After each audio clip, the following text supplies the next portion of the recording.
Aquí buscamos comprender y transformar, sanando primero esas heridas emocionales desde la raíz, en educadores, líderes y padres de familia. Bienvenido a Rompe las cadenas del dolor al amor.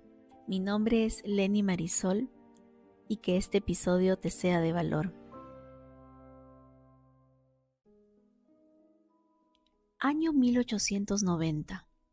Un laboratorio, un científico fisiólogo que se sumerge en su obsesión, descubrir los secretos de la digestión. Pero en medio de tubos, bisturís y cuadernos de notas, algo inesperado sucede. Los perros de su experimento comienzan a reaccionar antes de probar bocado. Un simple sonido, unos pasos, y salivaban. Este hombre se llamó Iván Pavlov. Su hallazgo cambiaría para siempre la forma de entender el comportamiento, el reflejo condicional. Décadas más tarde, su descubrimiento sería citado para explicar métodos de enseñanza e incluso para criticar el sistema educativo moderno. Pero aquí está el misterio.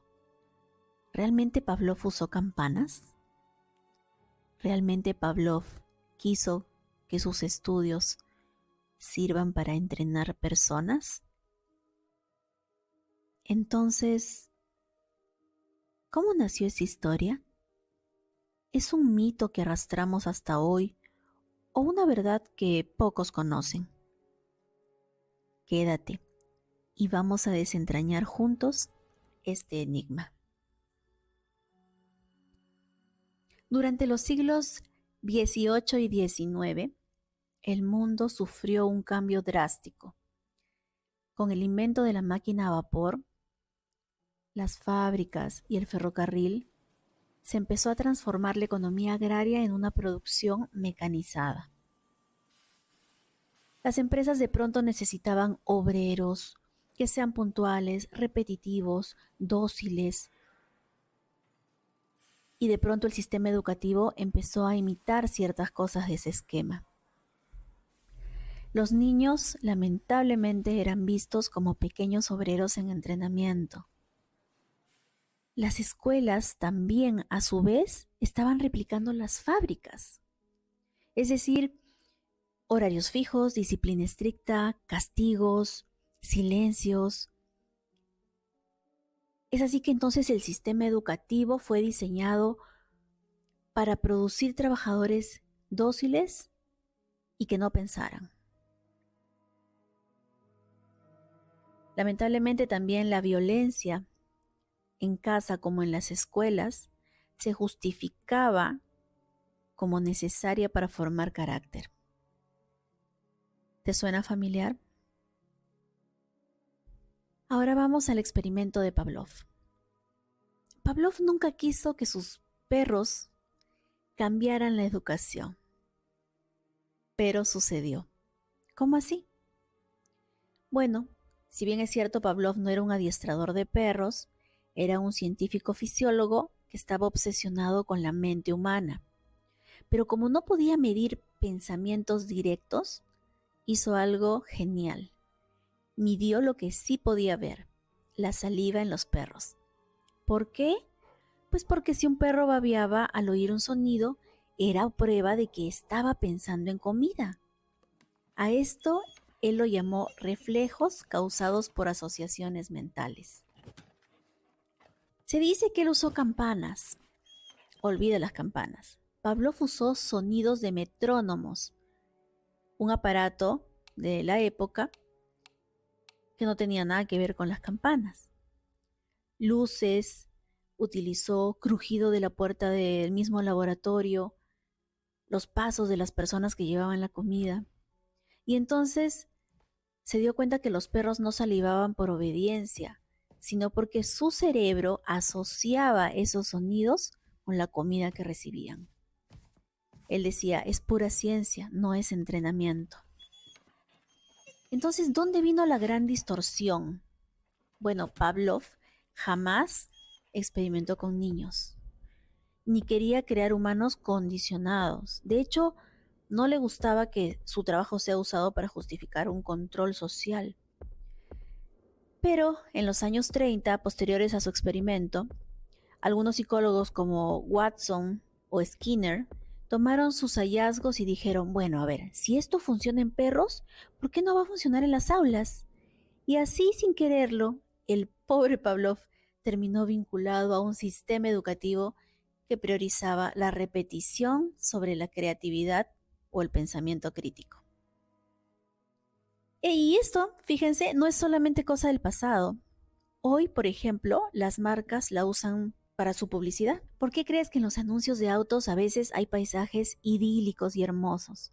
Pues porque nuestro cerebro asocia ese coche, ese auto con libertad, aunque el único viaje que haga sea al trabajo.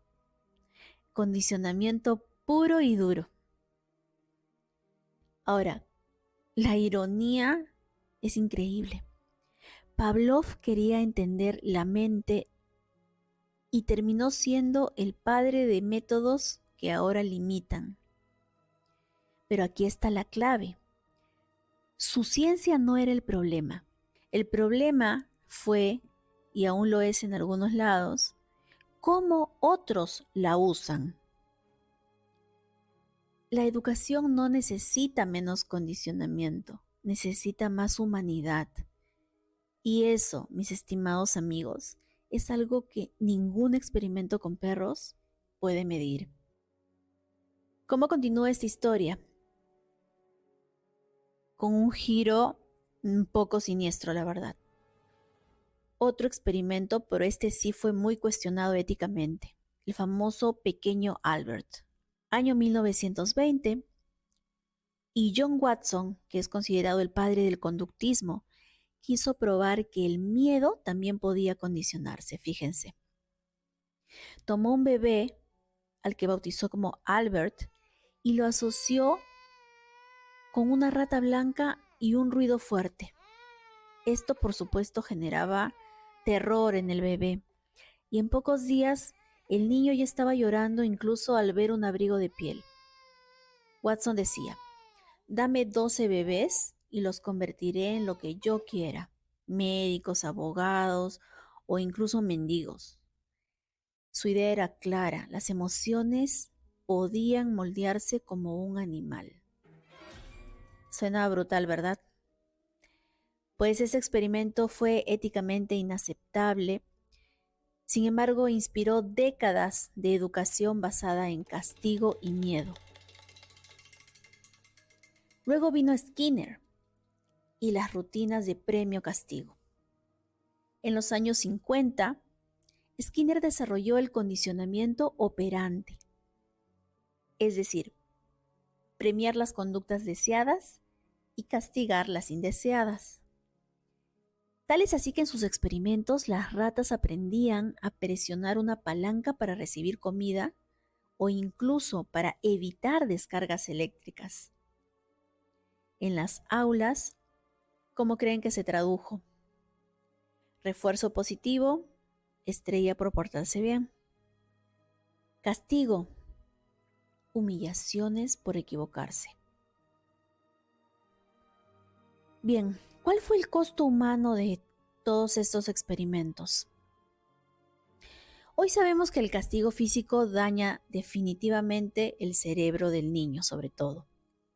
Aumenta el cortisol, que es la hormona del estrés, y reduce las conexiones neuronales en áreas clave para el aprendizaje. Esto es impactante, la verdad. Imagina tener un botón de pánico en tu mente que se activa con sonidos cotidianos, hebillas, gritos, pasos fuertes, heridas invisibles pero reales. Paradójicamente, el conductismo también se usa hoy para sanar. ¿Sí? Por ejemplo, en terapias para fobias. La ciencia no es el enemigo, pero usarla para romper almas La forma en cómo se usa la ciencia es la clave.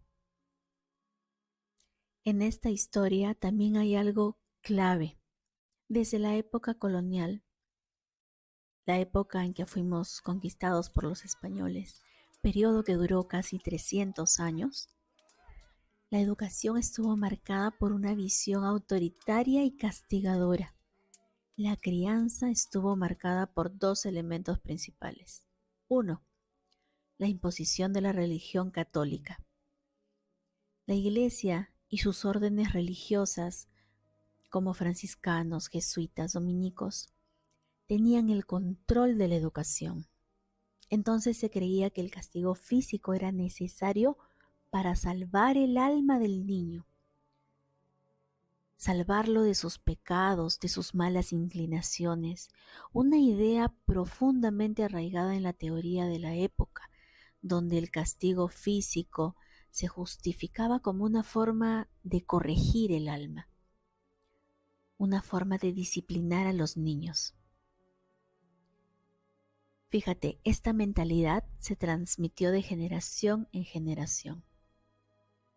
Y punto 2, la creencia de que el niño debe ser enderezado con dureza. Se cree que un niño que no es castigado se volverá irrespetuoso o delincuente. Es así entonces que el castigo se ve como una muestra de amor y preocupación por el futuro del hijo, en lugar de como una forma de violencia. Definitivamente la sociedad colonial era jerárquica y autoritaria. La violencia era una herramienta común de control social y de dominación que se replicaba en todos los niveles, del colono al indígena, del amo al esclavo, del padre al hijo y del maestro al alumno. La educación se basaba en la obediencia, el miedo, la sumisión. Es desde esta época que heredamos la creencia de que la letra con sangre entra. Debes haber escuchado esa frase común, probablemente de tus abuelos. Muchas familias, al no haber conocido otras formas de criar, replican los modelos que vivieron en su infancia ahora. La pobreza y el estrés económico también es un factor que puede generar altos niveles de frustración y tensión en los hogares. Y en esas condiciones los padres pueden recurrir lamentablemente a la violencia como una respuesta a su impotencia y una forma de control. Luego, con la llegada de la revolución industrial, como ya conversamos, se convirtieron las escuelas en una especie de fábricas de niños, con horarios rígidos, disciplina militar y castigos para formar trabajadores, entre comillas, obedientes, que mientras menos pensaran, mejor. Y el conductismo, con los experimentos de Pavlov, Watson y Skinner, se convencieron que se podía condicionar a las personas como a perros o ratas, usando premios y castigos. Muchas escuelas y familias adoptaron esto sin cuestionarlo. Finalmente, la violencia es como usar un martillo para una cirugía cerebral. Logras tu objetivo, abres el cerebro, pero matas a la persona en el proceso. No se trata solo de lograr el objetivo, se trata también la forma en cómo lo estás logrando, sobre todo y ante todo porque estás criando a tus hijos, unos seres humanos. La educación violenta no es tradición, es trauma heredado. ¿Y sabes cuál es el primer paso? Cuestionar lo que nos enseñaron. La sanación de estas heridas es un proceso que requiere de enfrentar nuestro pasado, reconocer nuestro dolor y construir nuevas formas de relacionarnos. Este episodio no es para culpar, es para despertar, para liberarnos. La educación no debería ser un experimento de condicionamiento, sino un espacio donde las mentes se expanden sin temor, no un espacio donde se domestica. Pavlov nunca quiso que usara su ciencia para justificar sistemas rígidos, pero su legado fue distorsionado. Hoy tenemos una oportunidad: romper ese ciclo. ¿Alguna vez sentiste que te adiestraban en la escuela? ¿Crees que el fantasma del conductismo sigue vivo en la educación actual?